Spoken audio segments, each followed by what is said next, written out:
আসসালামু আলাইকুম প্রিয় ভাইয়া এবং আপুরা, কেমন আছেন সবাই? অনেক দিন পরে একটি ভিডিও নিয়ে আসলাম। তো আমি একটা ওড়নাতে হ্যান্ড পেইন্ট করেছি, আমার ভাতিজি এখানে আপনাদেরকে সেটা দেখাচ্ছে। তো চলুন ওড়নাটা আপনাদের সাথে শেয়ার করি। তো এই ওড়নাটাতে আমি পেইন্টিং করেছি। 120 টাকা দামের যে পেঁচানো ওড়নাগুলো পাওয়া যায়, আমি সেই ওড়নাতে কাজ করেছি। এই ওড়নাগুলো অনেক ভালো, গরমের মধ্যে অনেক আরামদায়ক, খুবই পাতলা। তো এটা আমার মায়ের জন্য করেছি। চেয়েছিলাম টিউটোরিয়াল আপনাদের সাথে শেয়ার করার জন্য, কিন্তু আমি ছোটো বাবু নিয়ে কাজ করি, তাই থেমে থেমে কাজ করতে হয়, একটানা কাজ করতে পারি না, সেজন্য আর টিউটোরিয়াল দেখাতে পারিনি। তবে আপনারা চাইলে ভবিষ্যতে করে দেখাবো ইনশাল্লাহ। ওড়নাটাতে আমি 2 সাইডে এরকম পাড় দিয়েছি আর মাঝখানে ছোট ছোট ফুল দিয়েছি।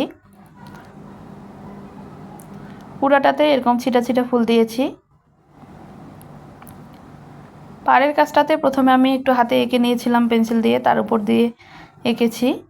তো আমি এখানে অ্যাক্রিলিক যে রেডিমেড কালারগুলো পাওয়া যায় ইন্ডিয়ান, সেগুলো দিয়ে কাজ করেছি। তো এইভাবে পাড়ের কাজটা করেছি। কাজটা করার পরে আমার কাছে তো অনেক ভালো লেগেছে, আপনাদের কাছে কেমন লাগবে জানি না। যদি কারো ভালো লেগে থাকে তাহলে এভাবে কাজ করে নিতে পারেন। তো এরকম আমি ফুল দিয়েছি, পাতা করেছি, আর কিছু ফুল দিয়েছি যেগুলো একটু মনে হচ্ছে যে আধ ফোটা হয়ে আছে, এখনই ফুটে যাবে। আর দিয়েছি কিছু কলি ডিজাইন। মাঝখানে যে আমি ফুলগুলো দিয়েছি, এটা আমি আলু দিয়ে ব্লক কেটে নিয়েছিলাম। হাতে আঁকলে অনেক দেরি হয়ে যেত, তাই আলু কেটে সেটা দিয়ে ব্লক করে দিয়েছি। আমি 3-4টা রং ব্যবহার করেছি। কালো রং দিয়ে ডালপালা এঁকেছি, পিঙ্ক কালার দিয়ে ফুল করেছি, হলুদ কালারের মাঝখানে ছিটা দিয়েছি, আর একটু লাল রং বেঁচে গিয়েছিল আগের কাজ করতে, সেই রংটা দিয়ে মাঝখানে ছিটা ফুলের মধ্যে দিয়ে দিয়েছি।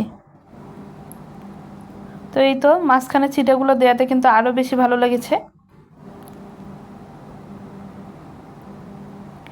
তো এটা আমার পুরো ওড়নার লুক। যাদের বাসায় কাঠের ব্লক নেই বা হ্যান্ড পেইন্ট করতে পারেন না, আলু দিয়ে কিন্তু সহজেই ব্লক বানিয়ে নেওয়া যায়। দেখুন কত সুন্দর হয়েছে, রংটাও কিন্তু খুব ভালোভাবে বসে গেছে। বড় যে হল্যান্ডার আলুগুলো পাওয়া যায়, আমি ওটা দিয়ে ব্লক করেছি। আর এরকম ছোট কলি আর মাঝখানে একটু লতা দিয়েছি।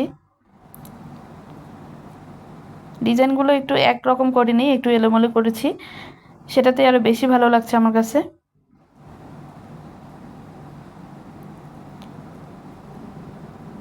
ব্যস্ততার কারণে করে উঠতে পারি না, এরকম রং তুলি সুতোর কাজ আমার অনেক বেশি ভালো লাগে। তো এরকম আরও ভিডিও দেখতে আমার চ্যানেলটি প্লিজ সাবস্ক্রাইব করে পাশে থাকবেন। আর কেউ যদি টিউটোরিয়াল দেখতে চান, আমি দেখাবো ইনশাল্লাহ।